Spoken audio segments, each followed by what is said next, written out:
துணைக்கு இருந்த கூட்டணி கட்சிகள்லாம் ஒவ்வொருத்தராக கழட்டி விட்டுட்டே போகிறாங்களே, திமுக தமிழக அரசியல் களத்தில் அனாதையாக மாறுது. இல்லை, அப்படி இப்போதான் பொதுவாக நம்ம சொல்ல முடியாது. 30 வருஷம் போராட்டத்துக்கு பிறகு விசிக ஆட்சி அதிகாரத்தில் உட்காந்துருக்கு அப்படின்னா அவங்களுக்கு அது பெருமை தானே. அவங்களுக்கு நம்ம சாதிச்சுட்ட மாறாங்கிற மாதிரியான ஒரு பாயிண்ட் ஆஃப் வியூ தானே. அதிகாரம் கிடைக்குது, ஆனால் அந்த அதிகாரம் எங்கேருந்து கிடைக்குதுன்னு இருக்குல்ல. திமுக மீது கூட்டணி கட்சிகளுக்கு நம்பிக்கை போயிடுச்சு அப்படி பார்க்கணுமா? எப்போதுமே கூட்டணி நம்பி தான் இருக்குன்னு எடப்பாடி அடிக்கடி சொல்லுவார். அப்போ இன்னைக்கு அந்த கூட்டணியே திமுகவை கைவிட்டு போயிடுச்சு அப்படின்னா திமுக ஆட்டம் காணுதா அப்படின்னு பார்க்கணுமா? திமுக பொறுத்த வரைக்கும் கூட்டணி யார் இருந்தாலும் இல்லைனாலும் சரி, அவங்க தனித்தே போட்டு விடுவாங்க. அப்போ இந்த கூட்டணி அந்த ஜனநாயக தன்மை இங்கே இருக்கு. இந்த கூட்டணியை தக்க வைக்க ஏன் திமுக முயற்சிக்கலை?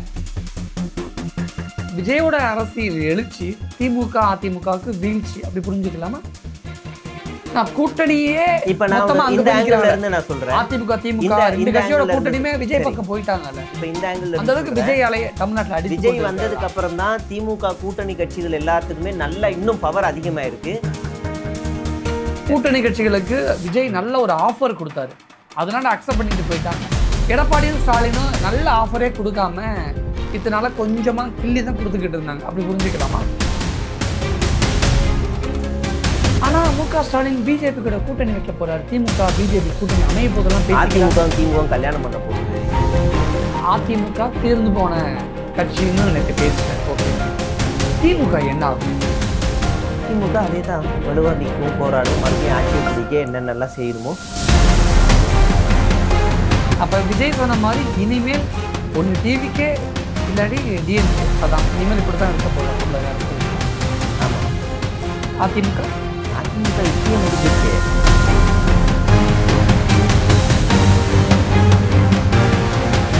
வணக்கம்.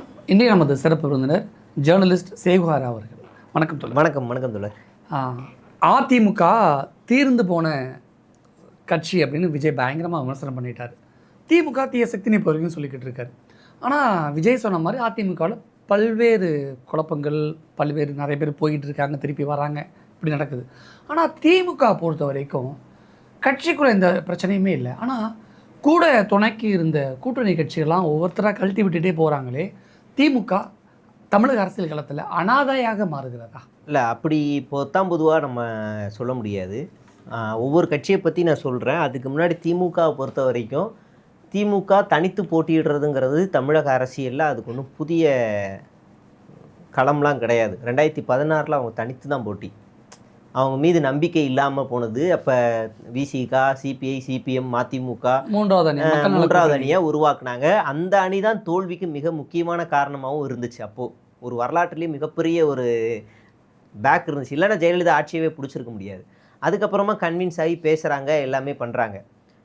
இப்போவும் தன்னுடைய கொள்கையில் ரொம்ப உறுதியாக இருக்கிற கட்சி எது அப்படின்னு பார்த்தா சிபிஎம், சிபிஐ ரொம்ப உறுதியாக இருக்காங்க. நாங்கள் ஜனநாயக முற்போக்கு கூட்டணியோடு தான் இருக்கிறோம், அது பின்னால் நாங்கள் என்ன பண்ணலாம் ஏது பண்ணலாம் நாங்கள் முடிவு பண்ணிக்கிறோம் அப்படின்னு அவங்க ரொம்ப தெளிவாக இருக்காங்க. வரக்கூடிய காலங்களில் இப்போ விஜய் பாஜகவை எதிர்த்தே பேசலை, அவருக்கு சாதகமாக போயிட்டுருக்காரு. ஜெகன்மோகன் ரெட்டி மாதிரி ஒரு சாஃப்ட் அரசியலை பண்ணிக்கிட்டே இருக்கார். இந்த பக்கம் சனாதனத்தை எடுத்து, பாஜக எடுத்து, ஆர்எஸ்எஸ் எடுத்து, ஒன்றிய அரசு எடுத்து இவங்க பேசிக்கிட்டே இருக்காங்கன்னா நிச்சயமாக சிபிஎம், சிபிஐ இங்கே தான் வரும். நாடாளுமன்ற தேர்தலையும் விசிகா இவங்களோட கூட்டணி வருமா அப்படின்னு நமக்கு சொல்ல முடியாது, என்ன வேணாலும் நடக்கலாம். விசிகாவை பொறுத்த வரைக்கும் திருமாவளவன் அவர்களுடைய கைகள் குறைஞ்சிருச்சுன்னு தான் நம்ம பார்க்க வேண்டியிருக்கு. ஒரு வலுவான குரல் இல்லை அவர்கிட்ட. அந்த கட்சி கீழே இருக்க மாவட்ட செயலாளர்களுடைய கொடுத்த அழுத்தம் தான் இன்றைக்கி அந்த ஆட்சி அதிகாரத்தில் போய் அவர் போய் அங்கே உட்கார்ந்தது கூட காரணமாக நம்ம பார்க்கலாம். ஆனால் 30 வருஷம் போராட்டத்துக்கு பிறகு விசிக ஆட்சி அதிகாரத்தில் உட்காந்துருக்கு அப்படின்னா அவங்களுக்கு அது பெருமை தானே. அவங்களுக்கு நம்ம சாதிச்சுட்ட மாறாங்கிற மாதிரியான ஒரு பாயிண்ட் ஆஃப் வியூ தானே இருக்கும்.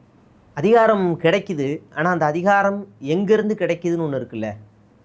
உங்களுக்கு காங்கிரஸ்லேருந்து பிஎம்மாகவே உங்களை ஆக்குறோன்னு சிபிஎம்கிட்ட ஒரு அப்ரோச் பண்ணுறாங்க. பிஎம்னா உச்சபட்ச அதிகாரம்ங்க, அது அதையே வேணான்னு தூக்கி போட்டவங்க தான் சிபிஎம். தேவையில்லை, நாங்கள் எங்கள் கொள்கைக்கு எதிரானதுன்னு சொல்லி நிற்கிறாங்க. அப்போ அதிகாரம்ன்றது என்னன்றதுல ஒரு புரிதல் நமக்குள்ளே வேணும். இந்த அதிகாரம் நிலையானதா அப்படின்னு நான் இங்கே இருக்கவங்கள்ட்ட போய் கேட்டேன். நீங்களும் போய் 2 வாங்கலாம்ல, ஏன் வாங்கலை அப்படின்னு கேட்டால், அமைச்சரவையில் ஒரு சீட்டு வாங்குகிறேன், இப்போ என்னோட அமைச்சரவையில் ஒரு மசோதாவோ ஒரு திட்டமோ நிறைவேற்றுறேன் அப்படின்னா அனைத்து அமைச்சரவை கூட்டம் கூடணும், அதில் எல்லாரும் பெருவாரியான கருத்து சொல்லுவாங்களா? அப்போ நான் என் பேருக்கு என் கல்யாண பத்திரிகையில் ஏதாவது MBA BBAன்னு போடுற மாதிரி அமைச்சர்னு போட்டுக்கிட்டு சுற்றணும், அவ்வளோதான். சைர் நிச்ச காரை சுற்றணும். இப்போ இது எனக்கு கெட்ட பேர் தான். இவர் அமைச்சராக இருந்து ஒன்றுமே செய்யலைன்னு தான் வரும். அவங்க கொடுக்குற திட்டத்தை தான் நான் அமல்படுத்த முடியும். நானாக சுயமாக என்னால் எதையும் செய்ய முடியாது அப்படின்ற புரிதல் அவங்கள்ட்ட. நீங்கள் விசிகா கம்யூனிஸ்ட்டை பற்றி இப்படி சொல்கிறீங்க. திமுக மீது கூட்டணி கட்சிகளுக்கு நம்பிக்கை போயிடுச்சு அப்படி பார்க்கணுமா? அப்படியெல்லாம் பார்க்க முடியாது. அரசியலில் கிட்டத்தட்ட 10 வருஷமா ஒரே கூட்டணியில் இருந்துட்டாங்க. தேமுதிக மட்டும் தானே இப்போ திமுக கூட அது இப்போதான் வந்துச்சு. அந்த கட்சி இப்போதான் அவங்க வந்துச்சு. 4 மாசம் தான் கடைசியா வந்தாங்க. ஆனா அவங்க மட்டும் தான் இப்ப இருக்காங்க.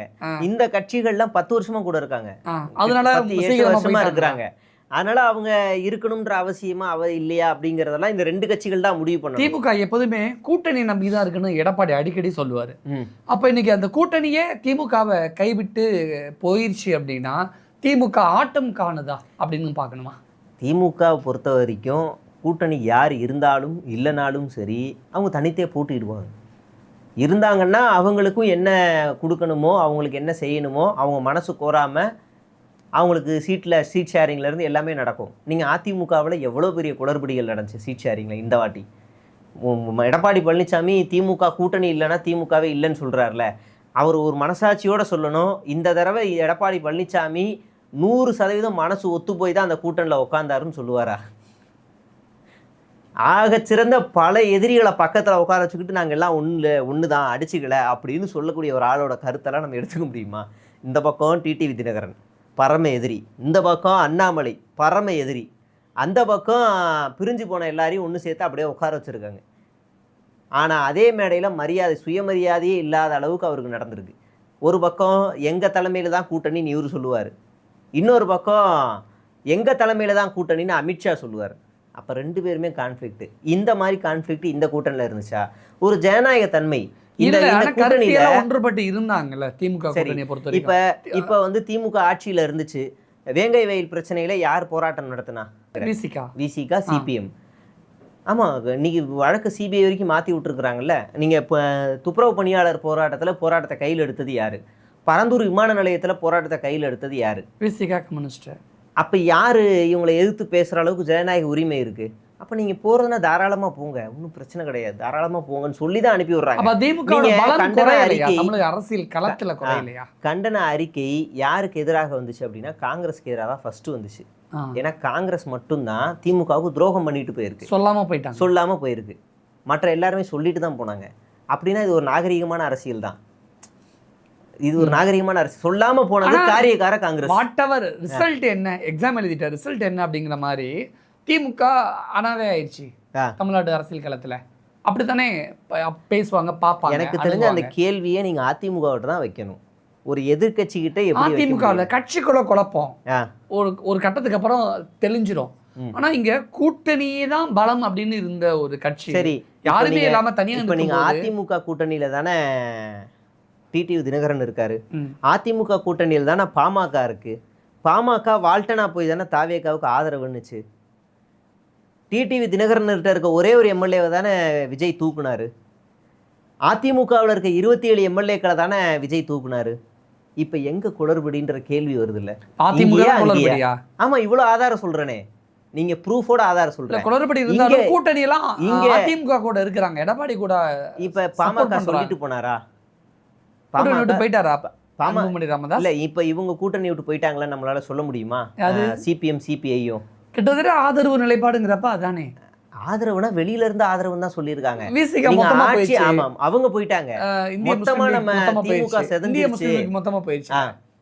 திமுக மொத்தமா செதஞ்சிருச்சு, கூட்டணியே இல்லைன்ற ஒரு கேள்வி வைக்கிறோம்ல. அப்படி இங்க எதுவுமே நடக்கல. இவங்க என்ன சொன்னாங்கன்னா சொல்லிட்டு தான் போனாங்கன்றாங்க. ஆமா, அவங்களுக்கு ஒரு சீட்டு தான் பாவம். அவங்க வந்து அடுத்த மாசம் மீட்டிங், இந்த மாசம் எண்ட்ல மீட்டிங் போட்டு அவங்களும் அறிவிக்க போறாங்க அப்படி மாதிரி எல்லாம் செய்திகள் பார்க்க. அரசியல ஒரு பரபரப்பான சூழல் எப்பவுமே வரும். நீங்க வந்து இந்த கூட்டணி எல்லாம் நம்ம பேசுறோம்ல, இந்த கூட்டணி மீண்டும் உருவாகும். அப்ப இந்த கூட்டணி ஜனநாயக தன்மை இங்க இருக்கு. இந்த கூட்டணியை தக்க வைக்க ஏன் திமுக முயற்சிக்கல? அவசியம் இல்லை. இன்னைக்கு எந்த ஒரு எமர்ஜென்சியும் இல்லை, அவசியம் இல்லை. இப்ப அடுத்த உள்ளாட்சி தேர்தல் வரப்போகுது, அப்ப பேசிப்பாங்க. நீங்கள் தேமுதிகவை ஏன் இன்னும் உள்ளே சேர்க்கலன்னு அப்போ யாராவது போய் பேசணுமா? தேர்தல் நெருங்கும்போது வரீங்களா, வாங்க உட்காந்துக்கோங்க, வாங்க உட்காருங்க போகலாம், பின்னாடி உட்காந்துக்கோங்க, அவ்வளோதான். அவசியம் இல்லை. கமலஹாசனை கூப்பிடணுன்னு எந்த நேரத்தில் அவசியம் இல்லை. கமலஹாசன் இன்னும் இந்த கூட்டத்தில் தான் இருக்கார். நீங்கள் இன்னமும் இப்போ இதுக்கே வாங்கலேன், 27 பேரும் சொல்லாமல் தான் போனாங்க. எடப்பாடிகிட்ட சொல்லாமல் தான் போனாங்க. பாமகவும் சொல்லாமல் தான் போச்சு. டிடிவி தினகரன் ஒரே ஒரு எம்எல்ஏவும் சொல்லாமல் தான் போனார். அப்போ எதுவுமே அங்கே சொல்லாமல் போயிருக்காங்க. அந்த கட்சியே அழிஞ்சு போச்சுன்ற கேள்வியை அந்த இடத்துல பிச்சே பண்ணலை. அப்படி பிச் பண்ணலைன்னா அந்த கூட்டணி ஸ்ட்ராங்காக இருக்குதுன்னு ஒரு கட்டமைப்பை நாமளே உருவாக்குறோம். இங்கே எல்லாமே சொல்லிவிட்டு ஜனநாயக ரீதியாக நீங்கள் போயிட்டு வாங்க, பார்த்துக்கலாம், எதுனாலும் பார்த்துக்கலாம், போயிட்டு வாங்க, நீங்கள் போய் ஆதரவு கொடுங்க, நம்ம இந்த இடத்துல ஒரு லெஃப்ட் ஐடியாலஜி தான் தமிழ்நாட்டில் ஆட்சி செய்யணும், நீங்கள் போங்க, நீங்கள் சொல்லி அனுப்புகிறாங்க. இது வீக் ஆயிடுச்சுன்னு சொல்கிறோன்னா அப்போ என்னமோ ஒன்று இருக்குல்ல. மேலும் மேலும் திமுக கூட்டணியை இன்னும் பலவீனப்படுத்தணும் அப்படின்ற ஒரு கார்னருக்குள்ளே நம்ம கொண்டு போய் சுருக்கிறோம்ல, அதுக்கு அவங்க இடம் கொடுக்கல. நியாயமாக இந்த கேள்வியெல்லாம் அங்கே தான் கேட்கணும்.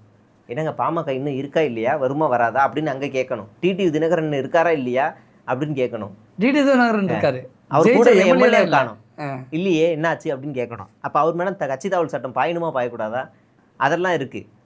இவங்க கட்சியில் இருந்தானே 27 இல்லாமல் எக்ஸ்ட்ரா ஒரு 3 எம்எல்ஏ தனியாக போய் ராஜினாமா பண்ணிட்டு ஓடி போய் சேர்ந்தாங்க. அப்போ யார் பலவீனமாக இருக்காங்க, நம்ம அந்த கேள்வி எந்த கட்சியை நோக்கி எந்த கூட்டணியை வச்சு நோக்கி வைக்கணும்னு ஒன்று இருக்குது. அப்போ இப்படி புரிஞ்சுக்கலாமா, விஜயோட அரசியல் எழுச்சி திமுக அதிமுகவுக்கு வீழ்ச்சி அப்படி புரிஞ்சுக்கலாமா? நான் கூட்டணியே இப்ப நான் இந்த ஆங்கிள் இருந்து நான் சொல்றேன், அதிமுக திமுக ரெண்டு கட்சியோட கூட்டணியுமே விஜய் பக்கம் போயிட்டாங்கல்ல. இப்ப இந்த ஆங்கிள் அந்த அளவுக்கு விஜய் அலைய தமிழ்நாட்டுல அடி விஜய் வந்ததுக்கு அப்புறம் தான் திமுக கூட்டணி கட்சிகள் எல்லாத்துக்குமே நல்ல இன்னும் பவர் அதிகமாயிருக்கு. திமுகவும் எதிர்கட்சின்ற அந்தஸ்துல இன்னும் ஸ்ட்ராங்காவே இருக்கு, கட்சியெல்லாம் உடையாமலே நல்லாவே இருக்கு. ஆனா அழிஞ்சு சின்னாபின்னமா போனது அந்த என்டிஏ கூட்டணி தான். அந்த ஆங்கிள் இருந்து நான் பாக்குறேன். விஜய் வந்ததுக்கு அப்புறம் தான் இந்த திமுக கூட்டணியில் இருக்க கூட்டணி கட்சிகளுக்கு நல்ல ஒரு மவுஸ் ஏறி இருக்கு, நல்ல ஒரு மவுஸ் ஏறி இருக்கு. திமுகவும் நல்ல ஒரு பெருவாரியான எதிர்கட்சின்ற ஒரு ஸ்டாண்டில் போய் நிற்கிறாங்க. அப்புறம் மறுபடியும் சிபிஎம் சிபிஐயும் ஒரு தெளிவான முடிவில் இருக்காங்க. ஆனால் இங்கே எந்த முடிவுலையும் இல்லை. கூட்டணி கட்சிகளுக்கு விஜய் நல்ல ஒரு ஆஃபர் கொடுத்தாரு, அதனால அக்செப்ட் பண்ணிட்டு போயிட்டாங்க. எடப்பாடியும் ஸ்டாலினும் நல்ல ஆஃபரே கொடுக்காம இதனால கொஞ்சமாக கிள்ளி தான் கொடுத்துக்கிட்டு இருந்தாங்க, அப்படி புரிஞ்சுக்கலாமா? அதாவது எப்படி சொல்கிறதுனா, விஜய் நம்பி யாரும் வரலை. முதல்ல விஜய்க்கு ஒரு முற்போக்கு முகம் தேவைப்படுது, அவ்வளோதான் காரணம். எனக்கு ஒரு முற்போக்கு முகம் தேவைப்படுது. 27 எம்எல்ஏ வாழ்ட்டனாக வராங்க அப்படின்னா பெருவாரியான ஆட்சியை பிடிக்கிறதுக்கு சமாது வெளியிலேருந்து ஆதரவு கொடுக்க முடியும். அப்படி இல்லைன்னா பாமகவோட 5 பேர் வராங்க, காங்கிரஸ் ஏற்கனவே ஒரு 5 வந்துருச்சு, இதுவே போதும்ல. 10 தான் தேவை அவங்களுக்கு. ஆல்ரெடி பாமகவும் சேர்த்துக்கிட்டா நம்ம ஆட்சியவே பிடிச்சிடலாம். ஆனால் அவர் அது செய்யலை. மாறா அவர் என்ன செய்கிறாருன்னா, விசிக ஆஃபீஸுக்கு நடையா நட நடக்கிறது, சிபிஎம் ஆஃபீஸு சிபிஐ ஆஃபீஸுக்கு நடையா நட நடக்கிறது, அதுக்கப்புறம் ஐயுஎம்எல் ஆஃபீஸுக்கு நடையா நட நடக்கிறது. இந்த 8க்காக ஓடுறது. ஏன்? எனக்கு ஒரு முற்போக்கு முகம் வேணும். பாஜகவை எதிர்க்கணும், காங்கிரஸை உள்ளே தூக்கி போட்டோன்னா காங்கிரஸ் நமக்குள்ளே வந்துருச்சுன்னா பாஜகவை எதிர்க்கணும், ஒரு முற்போக்கு முகம் வேணும். ஆனால் அந்த முற்போக்கு முகம் ஒரு வேஷம், அவ்வளோதான். இப்போ வரைக்கும் பாஜக எதிர்ப்பு அரசியல் எதுவும் செய்யலை. இப்போ மறுபடியும் ஒரே தேர்தல், ஒரே நாடு ஒரே தேர்தல், தொகுதி மறுவரையறை, திருவள்ளூருக்கு காவி சாயம், இப்படி பல பிரச்சனைகள் உள்ளே வந்துக்கிட்டே இருக்குது. இப்போ வரைக்கும் விஜய் எதிர்த்து பேசலை. அதில் கொடுமை என்னென்னா, கேரளாவில் சிஎம் பதவி ஏற்கிறாரு. அப்போ தேசிய கீதம் போட போகும்போது நிறுத்துங்க, ஆளுநரோட ஒன்றிய அரசு சொன்னது, ஆளுநர் மாளிகையில் தேசிய கீதம் முன்னாடி போடணும் அப்படிங்கிறது கட்டாயம் கிடையாது, போடலான்றது ஒரு ஒரு ஒரு இதுதான், ஒரு முன்மொழி தான். அதை கட்டாயப்படுத்தணும் அவசியம் இல்லை. கேரளா மாநில பாட்டை போட்டு அதுக்கப்புறம் நீ பாட்டை போட்டுக்கன்னு அவர் தடுத்து நிறுத்தி போட வச்சார். அந்த தைரியம் ஏன் விஜய்க்கு இல்லை? அந்த தைரியம் ஏன் ராஜ்மோகனுக்கு இல்லை? 2 தடவையும் இவங்க பாஜகவுக்கு அடிபணிஞ்சு போயிருக்காங்கல்ல. அப்போ நம்மளை யாரும் கேள்வி கேட்கக்கூடாது, நம்ம ஒரு சேஃப் ஜோனில் இருக்கணும், ஒரு சிம்பத்தி அரசியலை கிரியேட் பண்ணுங்கிறதுக்காக தான் இந்த முற்போக்கு கட்சிகளுடைய முகத்தை எடுத்து அவங்களுடைய உதவி மூலிமா இந்த ஆட்சியை நடத்திக்கிட்டு இருக்காரு. ஒரு 2 வருஷம் கழிச்சு இவரை கழட்டி விடுவார், சந்தேகப்படுறதுக்குள்ள கழட்டி விடுவார். கழட்டி விட்டு அந்த அதிமுக உள்ளே கூப்பிட்டு வச்சுப்பார், உங்களுக்கு டெப்யூட்டி சிஎம் தரேன் வாங்கன்னு உள்ளே கூப்பிட்டு வச்சுப்பார். அப்போ இந்த கட்சியெலாம் எங்கே போகும்? மீண்டும் இங்கே தான் போகும். அதனால தான் சொல்லிட்டு அனுப்பிச்சி விட்டது. மறுபடியும் இங்கே தான் வருவாங்க. மீண்டும் தேர்தல் வந்தால் மீண்டும் திமுக கூட்டணிக்கு வந்துடுவாங்களா? நிச்சயமாக பூனைக்குட்டி வெளியே வரும். பாஜக எதிர்ப்பு அரசியலை ஒருபோதும் விஜய் செய்ய மாட்டார், ரோட்டில் இறங்கி போராட மாட்டார். தொகுதி மறுவரையறை வந்தப்போ இந்தியாவிலே ஒரே ஒரு முதலமைச்சர் மட்டும்தான் அந்த நகலே எடுத்து எரிக்கிறார். அந்த துணிச்சல் விஜய்க்கு இருக்கா? அந்த துணிச்சல் விஜய்க்கு இருக்கு. ஆனா முக ஸ்டாலின் பிஜேபி கூட கூட்டணி வைக்க போறாரு, திமுக பிஜேபி கூட்டணி அமைய போதெல்லாம் திமுக கல்யாணம் பண்ண போகுது, எல்லாம் பேசுவாங்க. அது இல்லைன்னு அவங்களே அஃபிஷியலாக சொல்லிட்டாங்க. அப்பெல்லாம் பேசலை, இல்லைன்னு சொல்லிட்டாங்க. அதை வந்து ஒரு ஆனா இப்ப தியரியா அடுத்த போயிடுச்சு. பேச்சு இப்ப சரி, இப்போ நம்ம இப்படி பேசுவோம், தாவேகாவும் அதிமுகவும் கூட்டணி காருக்குள்ள நடந்த டீலிங்னு ஒரு செய்தி வந்துச்சு. அப்போ அது உண்மைன்னு வச்சுக்குவோமா? தாவேகாவும் நாத்தாக்காவும் ஒரு டீலிங், கருப்பு கலர் டின்ட்டு போட்ட காரில் விஜயும் சீமானும் பேசி கொண்டனர் அப்படின்னு ஒரு ஒரு செய்தி வந்துச்சு. அதையும் உண்மைன்னு எடுத்து பேசிடுவோமா? விஜய் சீமானே சொல்லியிருக்காரு, ஆமாம் பேசணும்லாம் சொல்லியிருக்காரு ஒரு இடத்துல. அப்போ அது உண்மைன்னு எடுத்து பேசுவோமா? பேக் ஆஃப் த ஸ்க்ரீனில் என்ன நடக்குதுங்கிறத நம்ம பேச முடியும். ஆனால் அதையே அதுதான் உறுதி நம்மளால் பேச முடியுமா? அஃபிஷியலாக அது வெளியில் வராமல். அதிமுக தீர்ந்து போன கட்சின்னு நேற்று பேசிட்டார். ஓகே, திமுக என்ன ஆகும்? திமுக அதே தான், வலுவாக நிற்கும், போராடும், மறுபடியும் ஆட்சியை பிடிக்க என்னென்னலாம் செய்யணுமோ அந்த எல்லா வேலையும் செய்யும். எங்கெல்லாம் கோட்டை விட்டமோ அது எல்லாமே பண்ணும். திமுகட்ட ஒரு ப்ளஸ் பாயிண்ட் இருக்குது. ஜெயலலிதாட்ட இருந்த ஒரு ப்ளஸ் பாயிண்ட் வந்து எடப்பாடிட்ட இல்லை. ஒவ்வொரு தேர்தல் முடிஞ்ச உடனே திமுக, சிபிஎம், சிபிஐ, அதிமுக, விசிகா கூட வச்சுக்கோங்களேன், எல்லா கட்சியும் தேர்தலில் தோத்ததுக்கான இடங்களில் என்ன காரணம்னு ஒரு பரிசீலனை செய்வாங்க. ஜெயிச்சதுக்கு என்ன காரணம்னு ஒரு பரிசீலனை செய்வாங்க. அதை தக்க வைக்கிறதுக்கு என்ன காரணம்னு ஒரு பரிசீலனை செய்வாங்க. ஆனால் அது எடப்பாடி பழனிசாமி வந்ததுக்கப்புறம் அது செய்யலை. இப்போ அவங்க பரிசீலனை செஞ்சுட்டு அதுக்கப்புறம் இப்போ என்ன பண்ணலாம், எங்கெல்லாம் மிஸ் பண்ணியிருக்கோமோ அந்த நெட்வொர்க் எல்லாத்தையும் டைட் பண்ணுவோம், ஸோ நம்ம விங்கெல்லாம் ஸ்ட்ராங் பண்ணுவோம்னு சொல்லி அவங்க வேலை பார்ப்பாங்க. தாவேகாவுக்கு கட்டமைப்பு கிடையாது, கீழெல்லாம் இப்போ கூட கட்டமைப்பு கிடையாது. ஒரு ரேண்டமான ஒரு ஃபோர்ஸில் தான் அவங்க வந்திருக்காங்க. இவங்களுக்கு ஏற்கனவே கட்டமைப்பு இருக்குது. அதனால் அந்த கட்டமைப்பை இன்னும் ஸ்ட்ராங் பண்ணுவாங்க, ஈஸியாக ஜெயிச்சுட்டு வந்துடுவாங்க. பொதுவாக ஒரு ஆளும் அரசுக்கிட்ட ஒரு அதிருப்தி வரும். அந்த அதிருப்தியை அடுத்த வாட்டி அதிமுகவுக்கு போகுதா திமுகவுக்கு போகுதாங்கிறது தான் கேள்வி. ஓகே, அப்போ விஜய் சொன்ன மாதிரி இனிமேல் ஒன்று டிவிக்கே இல்லாட்டி டிஎம்கே, அதான் இனிமேல் இப்படி தான் இருக்க போதா தமிழக அரசியலுக்கெல்லாம்? ஆமாம். அதிமுக இப்பயே முடிஞ்சிருச்சு. அதிமுக எனக்கு தெரிஞ்சு முடிஞ்சிருச்சு. இனி எப்போ வரும் திருந்து போன தெரியாது கட்சின்னு அதனால தான் விஜய் சொன்னாரா? ஆமாம், அந்த கட்சி மட்டும் இல்லை, நான் தமிழரும் அப்படி தான். 2 கட்சியும் முடிஞ்சிருச்சு. நீங்கள் அதிமுகவை மறுபடியும் மீட்டுருவாக்கம் செய்கிறதெல்லாம் ரொம்ப பெரிய கடினமான சவால். ஏன்னா எடப்பாடி பழனிசாமி ஒரு தலைமையாகவே அந்த கட்சியை அங்கீகரிக்கலை. மேலே இருக்க மாநில தலைவர்கள், நிர்வாகிகள் மட்டும்தான் எடப்பாடி பழனிசாமி அது ஆகச்சிறந்த தலைவராக பார்க்குறாங்களே தவிர இன்னும் மக்கள் அவரை வந்து ஒரு தலைமையாக அங்கீகரிக்கலை. ஏன் அப்படி சொல்கிறீங்க? நீங்கள் ஏற்கனவே சொன்னது தான், குலைக்கீழ பேச தெரியல. ஏற்கனவே சொன்னது தான், மக்களுடைய மொழி பேசுகிறதுக்கு ஒரு அரசியல் இருக்குல்ல, அது சீமான்கிட்ட இருக்கும். 4 மணி நேரம் பேசினாலும் உட்காந்து கேட்டுக்கிட்டே இருப்பாங்க. சரி வரட்டா அப்படின்னு ஓட்டு போட மாட்டாங்க, போயிடுவாங்க. ஆனால் எடப்பாடி பழனிசாமிக்கிட்ட ஒரு வாக்கு வங்கி இருக்குது. ரெட்டை இலைக்காக போடுற கூட்டம், ஜெயலலிதாவுக்காக போடுற கூட்டம், எம்ஜிஆருக்காக போடுற கூட்டம் இன்னமும் இருக்குது. அதை மட்டுமே அவர் வாங்கிட்டு இருக்காரு. எடப்பாடி பழனிசாமியால் பயனடைஞ்சவர்கள் அப்படின்னு ஒரு கூட்டத்தை உருவாக்கணும்ல, அந்த ஆளுமை திறன் இன்னும் அவர்கிட்ட வரலை. அந்த ஆளுமை திறனை அவர் வளர்த்துக்கணும். இன்றைக்கி எம்ஜிஆர்னால தான் என் வீடு இப்படி இருக்குன்னு சொல்கிற கூட்டம் நிறைய, ஜெயலலிதா அம்மானால தான் நான் இன்றைக்கி வேலை வாங்கியிருக்கேன் அப்படின்னு சொல்கிற கூட்டம் இன்றைக்கி நிறைய, கலைஞர்னால தான் இன்றைக்கி என் குடும்பம், என் வம்சமே நல்லா இருக்குன்னு சொல்கிற கூட்டம் நிறைய. இப்படி ஸ்டாலின் வரைக்கும் இருக்குது, எடப்பாடி வரைக்கும் இருக்காங்க. கொரோனா பாஸ் ஸ்டூடெண்ட்ஸ் ஏன் எடப்பாடிக்கு ஓட்டு போடல? அதனால தான் இன்றைக்கி விஜய் வந்திருக்காரு. இன்றைக்கி யோசிச்சிருப்பாரு, அன்னைக்கு மட்டும் இப்படி தெரிஞ்சிருந்துச்சுன்னா அன்றைக்கி எல்லாரையும் ஆல் ஃபெயில் ஆக்கி விட்டுருப்பேன்டான்னு, நீ ஒழுங்காக போய் படிச்சிருந்தீங்கன்னா இதெல்லாம் யோசிச்சிருக்க மாட்டீங்கன்னு சொல்லியிருப்பாரு. இல்லை அது காரணம் இல்லை, அது ஒரு சும்மா மீம்ஸ் தான். ஆனால் அது வேற. அது அவர் எவ்வளோலாம் ஸ்கீம்ஸ் எல்லாமே கொண்டு வந்தாலும் அது மக்கள்கிட்ட எடுபடலை. அவங்களோட ஐடிவிங் ரொம்ப வீக்காக இருக்குது, அவங்களுடைய ஆலோசகர் ரொம்ப வீக்காக இருக்கார். ஜானா ரகிசாமி மாதிரி வேறு யாரையா தூக்கி உள்ளே போட்டு அப்படி ஏதாவது வேலை பார்த்தா தான் உண்டு. அந்த ஐடிவிங்கோட செக்ரட்டரியே மித்துன் தான், அவங்க பையன்தான். அப்படி இருக்கும்போது எங்கேருந்து வேலை நடக்கும்? தன்னோட ப்ரொமோஷனாக இருக்கக்கூடாது, கட்சியோட ப்ரொமோஷனாக, திட்டங்களோட ப்ரொமோஷனாக இருக்கணும். அது இல்லாத வரைக்கும் அந்த கட்சி இன்னும் தொய்வு தான் சந்திக்க ஆரம்பிக்கும். ஓகே, அப்போ மீண்டும் அதிமுக எழுச்சி பெறும், டிவிக்கே டிஎம்கே 2க்கு தான் போட்டி அப்படின்னு புரிஞ்சுக்கலாம். டிஎம்கே கூட்டணி பிரிஞ்சு போனதை பற்றி மீண்டும் எவ்வளோ தூரம் அவங்க எழுச்சி பெறுவாங்க அப்படிங்கிறத பற்றி நிறைய விஷயங்கள் முன் வச்சுருக்கீங்க. நம்ம பொறுத்திருந்து பார்க்கலாம் அடுத்தடுத்து என்ன நடக்குது அப்படின்னு. நிறைய விஷயங்கள் ஷேர் பண்ணிக்கிட்டீங்க. நன்றி தோழர்.